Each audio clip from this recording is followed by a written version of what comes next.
Same. Right. So in 3, 2, 1. Welcome back to Pro Noob. We are, of course, back talking DanDaDan Season 2. Episode 7. 7. I was trying to think of the overall 12 plus 7. Do the math for yourself. But yes. Jarod the Dark Jedi. Mitch 692. Dab on them, mates. Dab on them. Dab on the dab of the mace. Dab on the mace. So, chair squeaking, not me. That was me. I wish that the new intro had a moment like Odinoke just repeating DanDaDan so aggressively in the beginning, because I have no way to like pay homage to the current intro that I love without it sounding like I'm doing like offensive Japanese gibberish.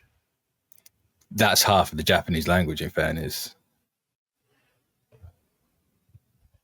I mean, like actual, I don't want to call another language I don't understand gibberish. So I mean, English is gibberish. All languages are gibberish. No, yeah. I mean, I don't want to make quote unquote Japanese sounding sounds because I don't know the actual words that are being said. I know what they sound like.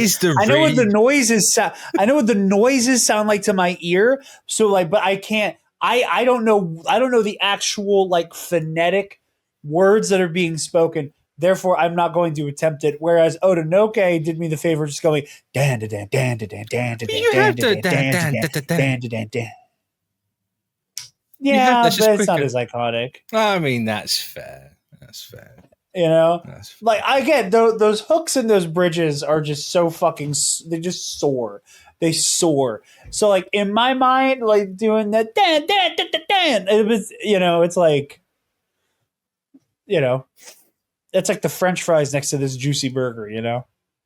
Do you want to know what French fries is in Japanese? What? Fried potato. Fried potato? Mm-hmm. Fuck yeah. What do you think potato is in Japanese? Potato. No. No? No. Jagamo. Jagamo? Mm. It's around that anyway. It's like, you know what? I respect calling French fries fried or potato, and then potato just something completely different. Like, okay, that's I was gonna be a jackass. I'm making myself laugh. Bless you. I know.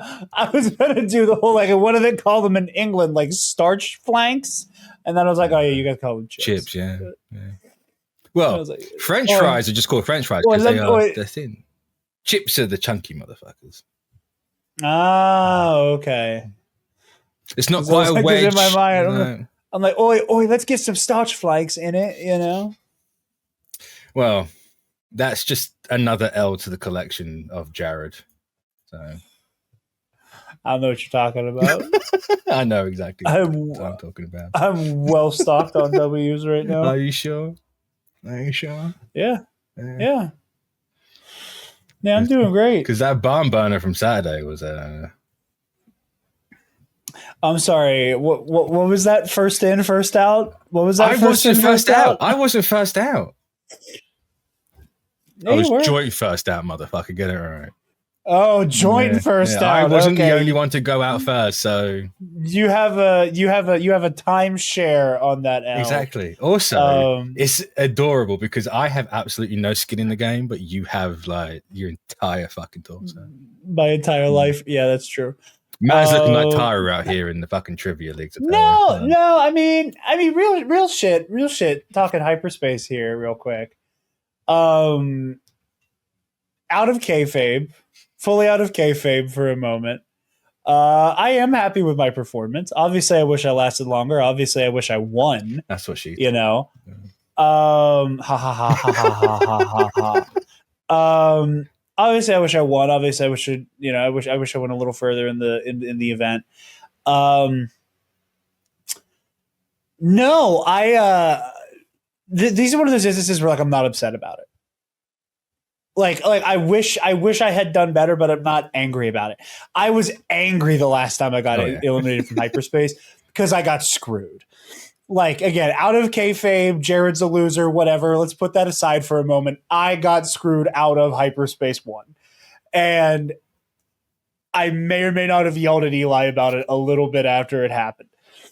And in a big brother kind of way, I yelled at him a little bit. But this time around, I came by it honestly. I overthought that Rebels question, and it cost me the game, and that's okay. That's okay. If I had not overthought that Rebels question, Maddie Gunner would have left instead of me, and I'd have gotten to continue, and who knows what happened from there.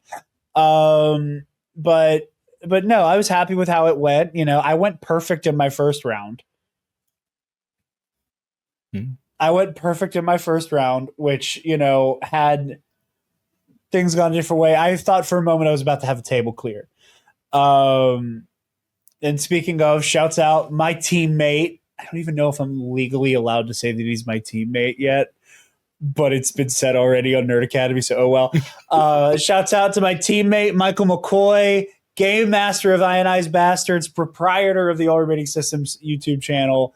And again, my new teammate in the teams division over at Epic Confrontations. He's getting carried for winning hyperspace, and I know what things are to come, and I am not at liberty to say, but watch that space, everybody. Things are about to get interesting. So I was going to save the hyperspace recap to the end of the show, and you're the one who started poking fun. So. I mean, it's there, right? No. You did do well. Do well. I was giving you a rejoinder of kayfabe. I think you did well. You did what everybody does the first time they do this, and that is second guess themselves to oblivion. And the lights got to you a little bit on the Seer Junda choke. But don't. I was like full Shinji Ikari, like laying there in bed last night. Yeah, that Saturday, like what the fuck. I've only played that game once, funny, but I fucking know that was Seer Junda. Because if I remember correctly, you've said that you liked Seer as a character. Yeah, like she stood out to you. You're like, and I love Seer. She's one of my favorite. She's one of my favorite modern era like Jedi purge survivors. And I was watching you. I was one of the few I caught. I'm like, I know Mitch knows this. I know Mitch knows who Seer Junda is. The worst bit is anyway. Because her, what's her name? Deborah. Is it Deborah Wilson? She is Savathun in Destiny. And Savathun's like one of the most iconic characters in that entire franchise, right? And it's like, I was sitting there going, I know it's Savathun. It's fucking Savathun. Who is the point? And I can see her face clear as day because she's got that very distinct face. Before we get into the DanDaDan of it all, on the topic of Deborah Wilson, I have not played Suicide Squad Kill the Justice League. I don't think I ever will. No. However, from the clips I've seen, I dig her as Waller. Yeah, she'd be a really good Waller, yeah. I dig her as Amanda Waller. I'm funny with Amanda Waller as a character because I used to be a CCH Pounder, truther.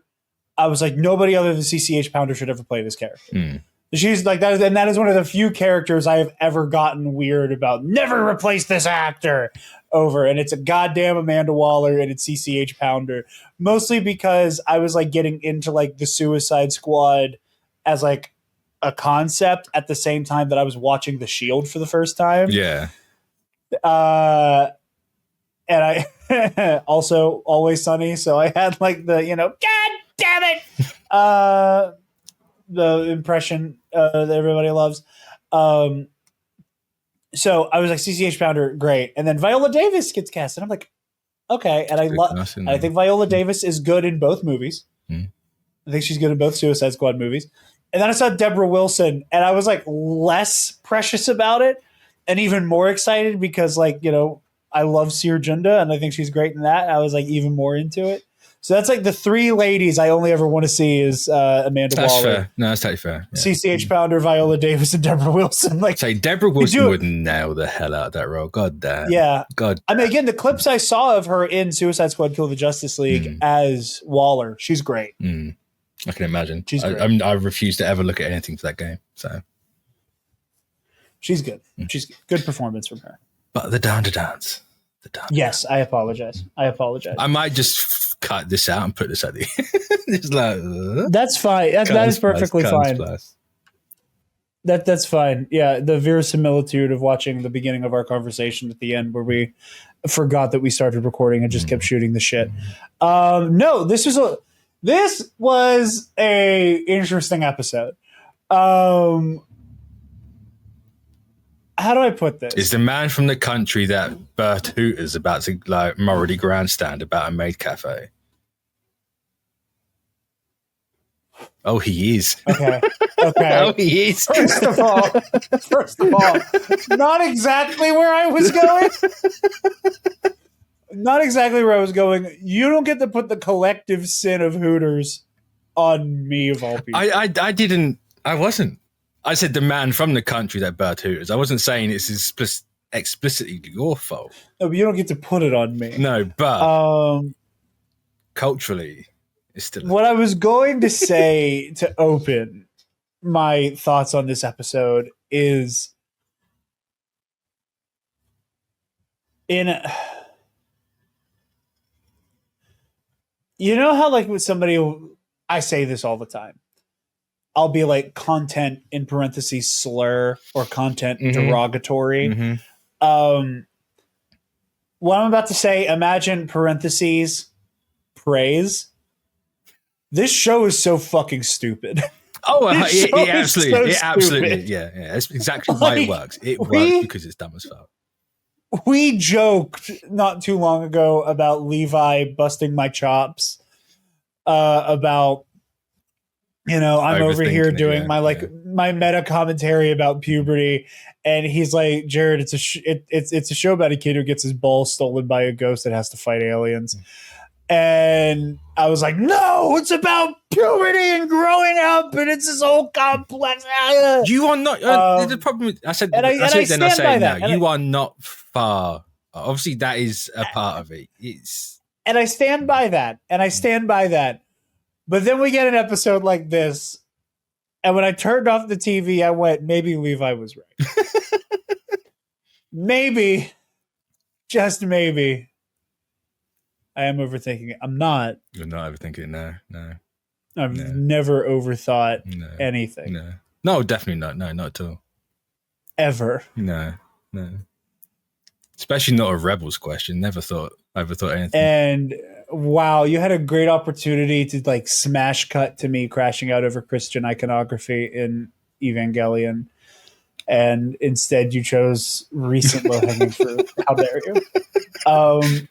I'm also staring more at the camera than I typically do when I'm talking to you. I know I talk to the camera whenever I'm like elaborating, and obviously we're in conversation with each other, but I elaborate. I think that is the first time I have admonished you looking directly at you. And I want to let you and everybody watching know I feel uncomfortable too. Anyway. The camera's a weird thing to look at. I don't like doing it. I occasionally look to camera and it really does feel like a void inside of the lens, and it does freak me out a little bit. But anyway, no, this show's deeply fucking stupid, and I love it for it. No one will ever fight you on the fact this show's not deeply fucking stupid. Okay. Because that's half the intent of the show. So clearly you want to talk about maid cafes. So I don't want to talk about maid cafes. Mr. I'm uncomfortable with this cold opening clearly wants to talk about maid cafes. It's funny. It's funny that you interpreted it that way. How else am I supposed to interpret you saying that, Jared? I know. I was just about to say, I fully understand why me saying I am uncomfortable with the maid cafe opening has clear implications from me specifically. And half of that is exactly what you think it is from me specifically. The other half is just discomfort in a general sense. That this was a deeply unpleasant scene. I find it adorable. Fairness. There's a not the fact that it's a maid cafe. She's a child. There's a universality and there's a universality and a relatability to I'm at work. I don't like being at work. I'm a child, so I feel kind of vulnerable and embarrassed to be at work in a uniform, especially a maid. You know, and again, like puberty is all about, this time in your life is all about like finding yourself, but also inventing yourself. Going back to the Evangelion, it's the version of you that lives in other people's minds, right? And how at this age we are incredibly vulnerable to what that looks like. So when you're this age, you curate so aggressively to make sure that it is a certain thing. And when you're at work in a uniform, regardless of the uniform, that artifice is destroyed. And on that level, I appreciate this. Because, when I was a teen, when I was a youth, I was a dishwasher, busboy, cleaning guy at the bar restaurant my mom was a manager at. And I would occasionally have friends. For sure. Yeah, I was in the most lowly in the building. I'm a Nepo baby. I'm covered in grease and rat shit one day, and Nepo baby. Anyway, fuck you for that. Fuck you for that. I can't believe I was a dishwasher. Nepo baby. Wow, the racism comes out. Jesus Christ. Yes, yes. Wow. But anyway, but I would feel a certain way, because I'm disgusting. I'm covered in grease and food and sweat, and I'd have a friend come by, and I was just innocently putting cups back in the dining room, like, "Hey, Jared," and, looked like fucking Sasquatch, in a blurry photo, in a t-shirt I don't wear anymore because it doesn't fit right. So I look half pregnant, covered in grease and sweat and whatever. Classic. Like food and everything, soaked from running the water. And hey, Jared, and like it was not fun. It was not a fun time. So I get it. I get it. And I can't imagine how much worse it is. When you're a child, being sexualized and objectified in a maid cafe. So I think sexualized is a bit much. Part of me thinks sexualized there. No. Part of me, I've heard the way maid cafes get talked about on the internet. Again, that's just one of those things. Okay. Internet, yeah. Oh. Yeah, I'm sorry. I'm just saying. Right. I'm just saying. To be fair, I'm just saying. There's a vibe. There's a vibe. How many? There's a vibe, and there's undertones, and there's a vibe. What language is that vibe being spoken in, Jarod? Sure, Mitch. Sure, it's being spoken in English, but not that I know what they're like in the fucking slightest. But and I don't either. All I can speak to is presentation within the show. I mean, even in the show, it's sexualization for this bit specifically. I'm not entirely sure. Objectified, yeah. There are undertones that I'm not comfortable with. Maybe. Okay. Maybe. I'm just saying. I'm not entirely sure. It's one of those instances, or again, sexualized might be a little aggressive, but like you cannot say it is not in there somewhere. In a many layered sandwich. Maid cafe. Like, don't get me wrong here. Like, it is very weird.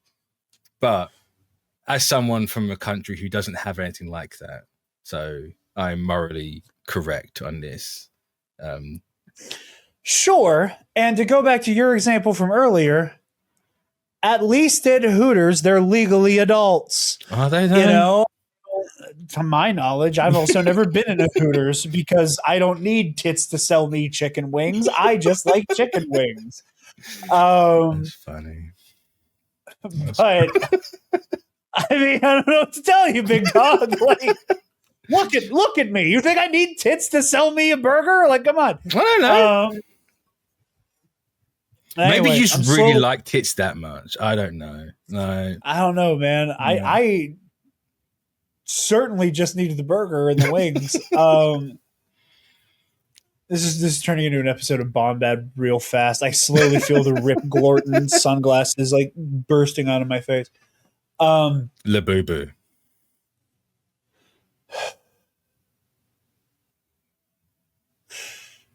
I just broke a man with one word. Someone's going to get hit. Someone is going to get hit. There is a non-zero chance. I'm going to be very vague. There's a non-zero chance I see Scotty in person in the near future. If he says "Labubu" in my presence, I'm going to punch him in the fucking face.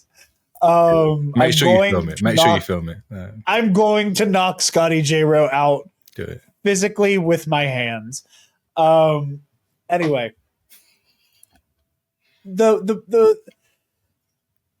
maid cafe scene is uncomfortable for cultural difference reasons. It is also uncomfortable for the intended, like, I'm at work and I'm being embarrassed. I'm at work and I'm being perceived. Factor in, I'm at work and I'm being perceived by the guy I like a lot. Who's been dragged here by her two closest friends, yeah. Who has been taken hostage by her two friends to come look at her it's the best in this situation. Yeah. This man has been kidnapped practically at gunpoint. There's this meme going around the last week from the last episode, and it was live kidnapping caught on camera, and it's just those three. And he's like holding that lamppost. So fucking funny. Like, yeah, that's very funny. They were kidnapped, yeah. Yeah, dude, homeboy was abducted. And not the way he wanted to be. But beggars can't be choosers. So like, and again, I'm not going to litigate all of it. I've said everything I have to say about this specific thing in the past. Parts of this cold open, I was made very uncomfortable by that. I think are just weird. The other half, I was made uncomfortable by in that relatable, I was a teenager once kind of way. And I liked it on the whole for what it was trying to do. I like the Okaroon, would you like me to walk you home? No, get out of here. Okay. Man's comes back. Until I'm just going to hide until you're done. Which is very cute and funny. Again, I really like that they're not presenting Okaroon, pardon me, as a capital N, capital G nice guy. I really like that the chivalry and gentlemanly behavior is not only comes from a place of affection, it comes from a place of like respect and like being very genuine. I think you very easily could have had, and this is going back to season 1, I think you very easily could have had, like, because like this is not the first time Okaroon has acted this way to Momo, where he is again very, very courtly, and that's me applying like a Western whatever to it, using words like courtly and chivalry and chivalric, whatever, but like using those types of principles. You very easily could have had a moment where, like, whenever Momo and Gigi are kind of flirting right in front of him, for him to kind of crash out and rescind that, right? And I love that, despite the fact that they are getting closer and that the relationship is developing, the level at which Okaroon is nothing short of a gentleman with Momo. has not increased or decreased. No. It has been a stable, this is how I behave with women. Yeah. And I like that a lot. I like that presentation a lot. For Okarun, I think it is. It's one of the things that make me like him. He's a good egg. He's a good dude. He's a good dude. He's a good dude in the wild fucking TV show. It's peak, Jarod. It's actual peak. It's pretty good. It's pretty good. I liked everything we got with Gigi in this episode. Again, I wish we got a little more of him emotionally. I like what we're getting. Give me more. Yeah. No, I get you. Now that said, that beat of Okarun tossing him aside. Yeah, I was hoping you'd bring that up. That obviously, I do not believe that live action is a superior art form to animation or vice versa. There are just things that are different about them, obviously. One of the things you, I don't want to say lose, but don't have access to in any form of in most forms of animation are actor choices. Yeah. Like not just in the vocal verbal performance, but in the physical performance. And I have talked on Nerd Academy so many times and on Knights of the Nerd Republic about how like an actor will make a very particular choice with their body in a scene, and I think about it for the rest of my life. And I had a similar reaction to that animation choice. The way that Okarun is like, oh my God, are you okay? He doesn't say anything. He just pushes him. Well, so not an animation choice, in fairness. That is a Tatsu choice. That was how it was written. That's how it is done. Sure. But the sentiment's the same, obviously. Yeah. It's just the presentation I love so much. Because like, again, these are one of those moments that like, where I resent the concept of not that deep, thinking too much about it, because that little beat right there has so many possible interpretations, and all of them are like equally plausible and compelling. Right? Yeah. Like I love he runs up because again, like this is somebody who understands. That wasn't Gigi. Yeah. He knows full well it's not Gigi. Yeah. He understands that. He understands the distinction between Evil Eye and Gigi. He himself understands that it is not fair for Gigi to be held accountable for the actions of the Evil Eye. Yeah. But he shoved his friend out of the way. But he didn't say get away from her. Yeah. Because he knows, like Okarun knows she's no longer in danger. He got doused with hot water. There's no threat anymore. But he still shoves him out of the way. It's a great little choice. And again, is that Okarun is flustered by the situation and is lashing out? Is that a frustration of I know it's not your fault, but I don't want to fucking look at you, and I don't want you around her right now? Like, there's so many different little micro angles. Pardon my hiccups. To take that specific push away into. And I love that. That little moment, I went, oh, out loud on the couch next to the dog. I went, oh, loved it. Loved it. Like I said, that is something that if it was in live action and I watched an actor make that choice in the scene on the day, that's all I would talk about for a fucking month is that little push walking up to her. Now, I'm not entirely sure if I agree that it's he's not kind of starting to resent the situation there. Well, that was the other thing I wanted to get to eventually. Is I do think part of it is a resentment. I do think he's starting to get frustrated with not necessarily the situation, Gigi, but the situation. Yeah, I don't think it's ever aimed at Gigi. I think it's maybe the choice that Gigi's made.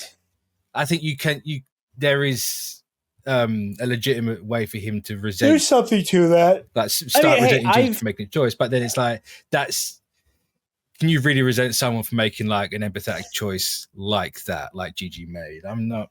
You can, because there is. I do think there's why this ghost child and not your friends? Yeah, exactly. But they didn't have a fair shake of it. You're right, but why them over us? Exactly. The reason why I say that is because when they're going to sleep, he never looks. They're facing opposite directions. Because you have that stark contrast between Ira and Momo, where Ira's just apologizing because it's not Ira's fault, but it's her drink that causes the whole situation to kick off. She tipped the dominoes, but it wasn't. There was no ballast there. I apologize. I keep hiccuping and yawning through the episodes. I apologize. But whereas Okarun and Gigi, they're facing opposite sides of the wall. And even before that, when Okarun comes back, they don't look at each other. Because I think Gigi obviously recognizes he's not happy. I don't think he recognizes exactly what Okarun's not happy about. Because then you get the scene with him and Turbo Granny with the whole, do you want to learn to punch or do you want to become stronger? Which they brought that fucking piano back and put in a violin and then he broke me. Do you want to break me? A piano and a violin would do it. More on that later. Why more on that later? Hence, I'm confused. I'm scared. Hence, this is fucking stupid. Of course, yeah. Yeah. I told you music was important to DanDaDan, Jarod. I know. I wasn't expecting Funko Pop ghost composers, but I mean, A, they were in the trailer that you watched before the season started. B, they are in the intro. So man clearly hasn't seen the antagonist in the intro yet. I haven't, because I'm just enjoying the vibes. You should. And I'm just honestly, I'm having a hard time focusing on like the little things in the intro. I am kind of dazzled by the lights and by the lights, sound, and colors. Normally that doesn't work on me, but DanDaDan season 2 was like, okay, and wisdom saving throw for Jarod. Oh, it's been a while. Okay. Say Nat 1. No, I actually rolled an 18. But I was using a prop to joke that like I consistently am just like pretty colors. Dan. Anyway, it's been on repeat in my house. I tell you, there's I don't know if you've ever heard of. I think it's a show called The First Take.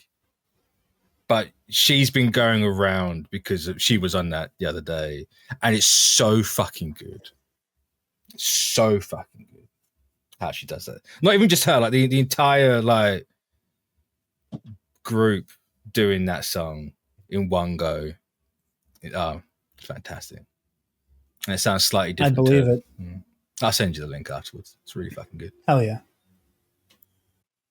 But yeah, and I'm not 100% sure like where the resentment is aimed, right? No, I think that's part of it as well. I think Okarun doesn't understand. I don't think Okarun knows. I don't think he knows. I think he knows. Like, I think on some level there's an amount of like I have a good thing going right now. He's held hands twice. We've held hands twice. Not letting this little like meme face, but like. But there's also like it's such a human thing. It's such a teenage thing, right? Where like I obviously they have feelings for each other and they have for some time, but they also have been brought closer together by the Evil Eye debacle. Oh, 100%, yeah. You know, like, you know, if they aren't in the car, she doesn't hold his hand. No. You know, if Gigi isn't being like held spiritually hostage by the Evil Eye, she doesn't hold his hand there. You know, yeah, she doesn't hold his hand. Like, there's so much stuff there that, like, I think, like, so, like, yes, I wish I could just be with, if I'm Okarun, I wish I could just be with Momo without any of this lunacy. But also, so much of this lunacy has solicited what's happening right now. So I think there's something there. I think on some level there is a sense of, I need to protect everybody. You know, and you're a flight risk, and like anything can set you off, and you're a danger to everybody. Like, I think there's a lot of layers to this, and like I really do appreciate that it is. Pardon me, good God, it is nap. You've only been awake for like 2 hours. It's not true.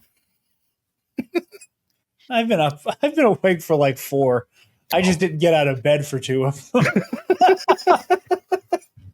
Can relate. Yeah. But yeah, it does, again, it's something I appreciate about this show is that it doesn't cut corners emotionally for the most part. And it knows it can't do that. Yeah, correct. I think with how the way Tatsu's editor, before he started this whole entire thing, was like, you're reading 100 different romance mangas. There's no way you're doing a romance shonen without doing it differently, because every other shonen doesn't know how to write teenage girls somehow. No. But, you know, not to say that this is perfect or anything, but because it's still... I think Tatsu gets it. Tatsu knows how to write a person. I think there's truth to that. But yeah, and then obviously, you know, I was hoping, I texted Mitch, I was like, oh my God, is Okarun about to become Peony Weenie's Padawan? He still could. He still could. I hope he does. Listen, getting stronger is all well and good. It also means nothing without good technique. So if Okarun can get his like lesson, though. If Okarun can get his like but if he can get stronger, you know, and be faster, that's cool. And then he's got to go to Peony Weenie and figure out just how to run the fucking ones with the Evil Eye, baby. Well, this is the thing, right? Because if you can look at it, if Peony Weenie teaches him how to punch, because how a mantis shrimp punches is exactly the kind of thing Okarun with Turbo Granny's powers should really be doing. It's no different to what he did with the power squats. Yeah. Against Evil Eye. So it's like that fits. But Turbo Granny's right. It's like you can know how to do it, but you're still having to then think about it. It's not about how to do it. It's, you know, you need that rhythm going. Yeah, it's about making it second nature and making it so that, like, again, congratulations, Okarun. You have been able to coast through a lot of really nasty situations by just turning yourself into a bullet. Yeah, he headbutts everything, yeah. You know, but like, let's make you an actual fighter. You know, like, let's use this speed and the strength that comes with that speed effectively now. And I think there's something really cool there. I don't want to be a hater. No, what are you going to say? No, you say what you're going to say. I'll say I like the dynamics of Okarun and Ira. This man cannot hate Ira. I know he's going to hate Ira. I can see it in his face. I don't hate Ira. Oh, bad take coming. Bad take. She has been dead fucking weight this whole season. She's been in 2 episodes. And she has done fuck all in both. Because it's literally called Evil Eye. It's about Gigi. I understand. I just have such a hard time getting into Ira as a character when, like, Ira's the Oscar of this show for me, so that's kind of funny. And it's the holding pattern. I get it. Yeah. You're self-conscious and mean, and you like this boy. I get it.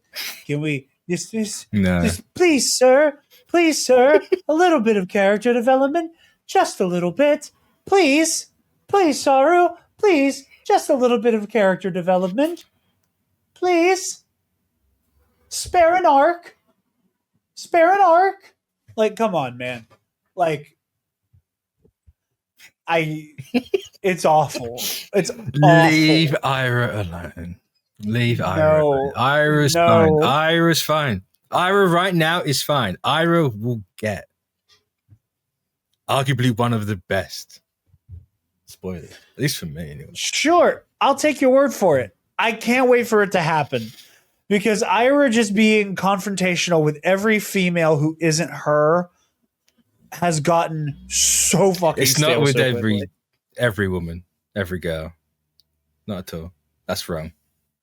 That's how it feels. She's confrontational with Gigi. Barely. Don't, just because it's not a lot, don't mean it's there.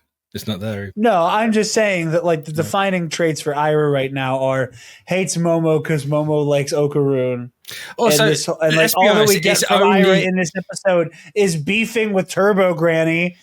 Everyone beefs with Turbo Granny. It's Turbo Granny. I understand that, but she's so like but she beefs with Turbo Granny the same way she beefs with everybody else. She does a One Piece laugh. She's fine. She gets forgiven for anything. No. Sure. And then we get to the Funko Pop ghost composers. They're so good. Which I had a hearty laugh at. And I was like, sure, man. Why not? They're actual yokais. No. Sure. I don't know if I can't remember if they explain what their deal is. But I'm sure it makes perfect sense and does not leave any amount of very confusing questions behind. I mean, I know the answer to, or the response to it. It's just going to be a sure. Classic Jarod, sure. Just don't be scared of a poster. That's what I'm going to say.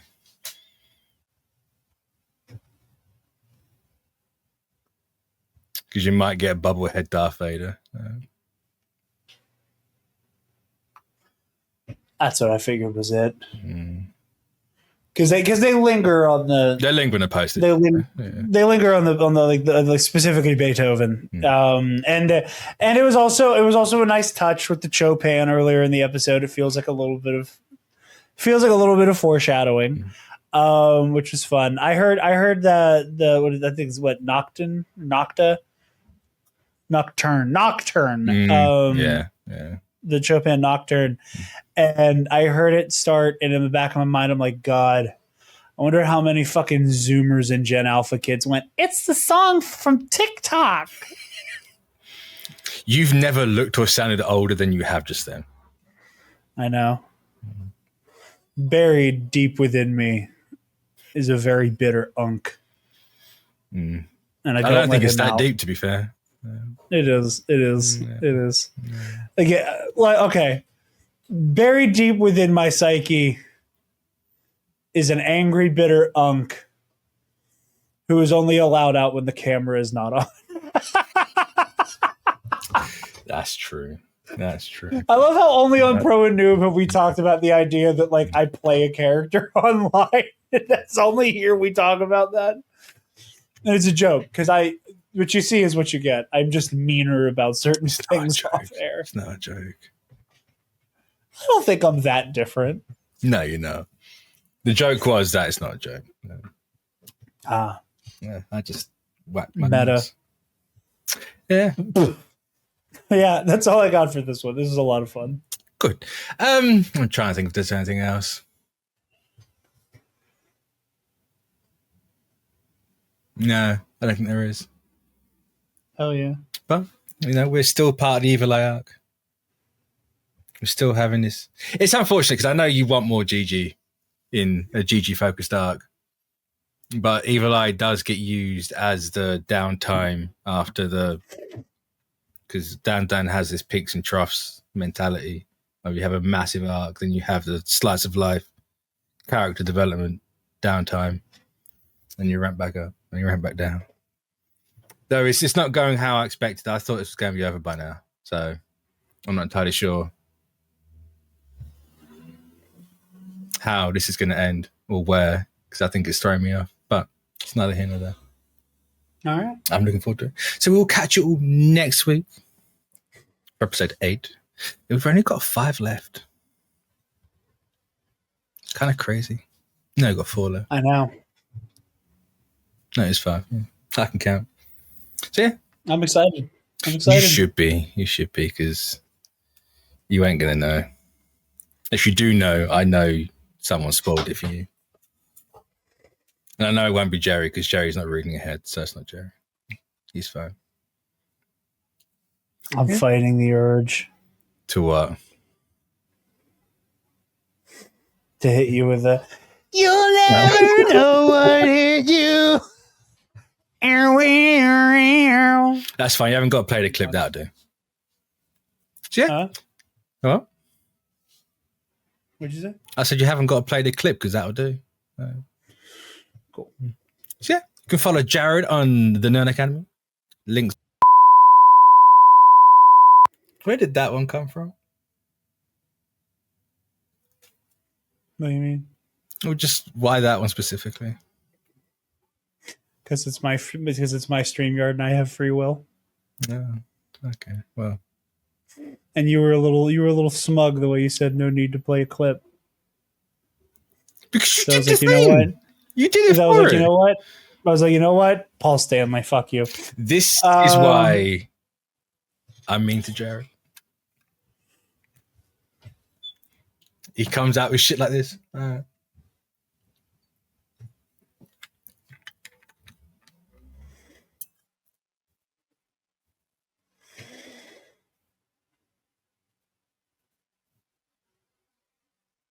Sorry, I thought you were going to speak and then I zoned out a bit. I'm really sleepy.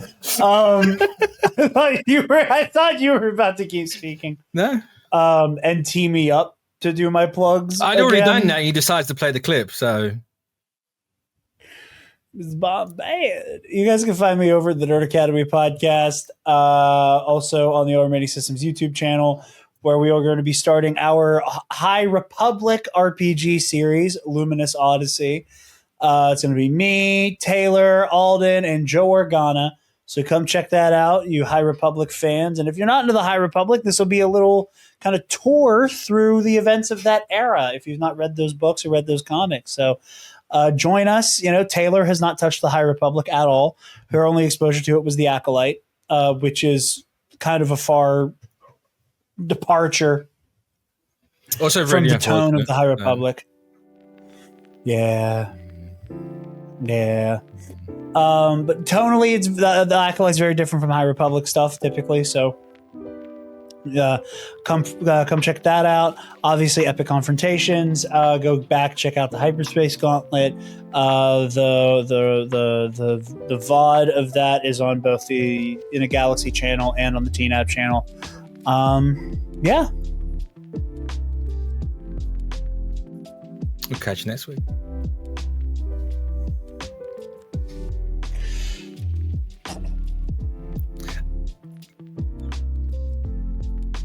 Find your boy!